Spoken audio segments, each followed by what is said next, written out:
Welcome to New Hampshire's Business. I'm Fred Coker. New Hampshire business leaders have made it crystal clear in a Business and Industry Association St. Anselm College survey this fall that their #1 public policy issue is housing crisis in New Hampshire. It's restricting availability of workforce, and so is the New Hampshire legislature listening? We'll take a look at this pie chart. Affordability and income.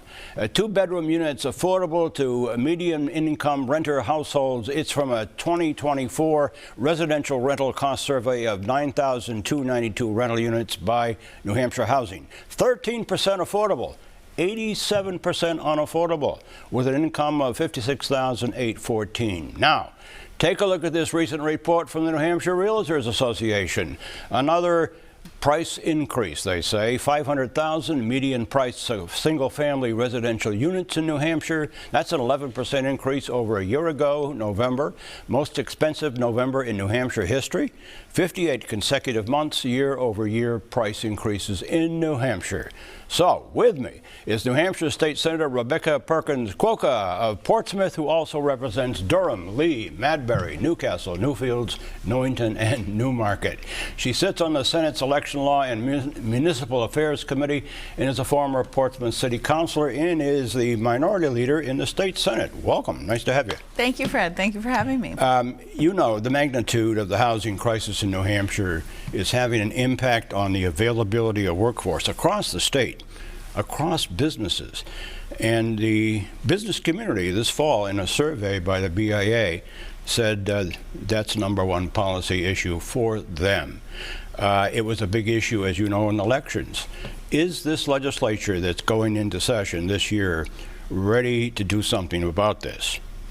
Thank you, Fred. Well, I think our voters have made it very clear this issue is on their mind, and whether that's, as you say, because our businesses can't find workforce, you know, we've seen several businesses close in Portsmouth, or because they just are being displaced from their community as renters. This is certainly a #1 issue. As you know, I've been working on this for 15 or 16 years at this point, and have been a partner with the BIA in this work. I think we'll see bipartisan solutions to this problem this session, and what we need to think about is how we can, in a tight budget year, really find solutions that cost us less, cost the taxpayers less, but really move the needle on this issue. And you have been a housing advocate. In fact, a program you championed in the last legislature, Housing Champion Designation and Grant Program, let's put that up, created by the New Hampshire legislature and you last session.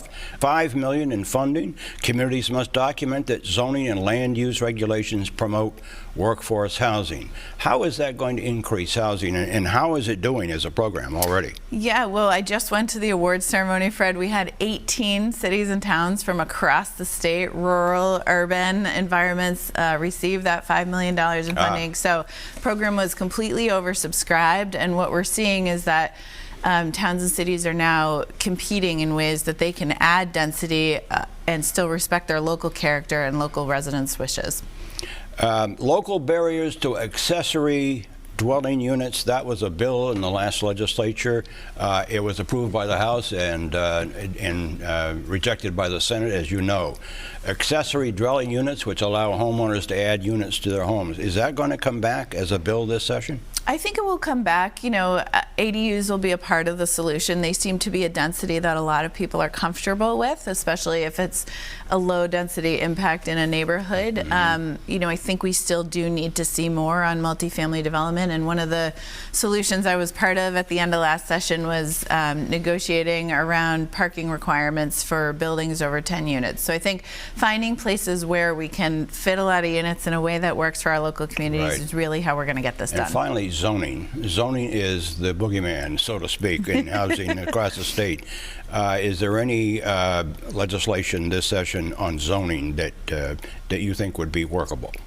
I haven't seen everything come through yet. I do know we'll see some action around, as you said, accessory dwelling units, but I also want to make sure that we're looking at the financing piece. So I have some legislation that allows the state to potentially have a bonding authority or a guarantee authority to make sure that multifamily projects are coming to market. And we're out of time. Thank you. Senator Quokka, And Rebecca Perkins Quokka, I've got that right.